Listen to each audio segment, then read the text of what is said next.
Hi friends, నేను మీ మురళి. అందరూ బాగున్నారా? అందరూ బాగుండాలి, అందులో నేను ఉండాలని ఒకే ఒక ఆలోచనతో మీకు ఈ విషయాలు నేను చెబుతున్నా.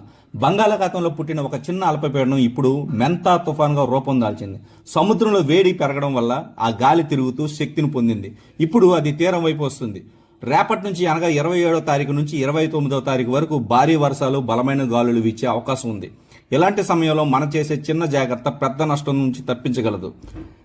ఇప్పటికే వాతావరణ శాఖ వారు శ్రీకాకుళం నుంచి చిత్తూరు వరకు ఈ తుఫాన్ అనేది భారీ నష్టాన్ని కలిగిస్తుందని హెచ్చరికలు చేస్తున్నారు. రైతులు, వ్యాపారులు జాగ్రత్తగా వినండి. మన చేతికొచ్చిన పంటను ఇప్పుడే మనం తగ్గు ఉపయోగంతో వీలైనంత వరకు కాపాడుకుందాం. వ్యాపారులు, పండ్లు, కూరగాయలు బయట అమ్మే చిరు వ్యాపారస్తులు జాగ్రత్త వహించండి. లారీలు, ఆటోలు, కార్లు, బైకులు చెట్ల దగ్గర, పాత గోడల దగ్గర పార్కింగ్ చేయకండి. ప్రభుత్వాలు, మీడియా ఇప్పటికే హెచ్చరిస్తుంది. మనం మంచి కొరకే, దాన్ని మనం సమన్వయంగా పాటించాలి. నాకు ఏమీ కాదులే అనుకుంటే అది నీ కర్మే. తుఫాను శక్తివంతమైనది, కానీ దాని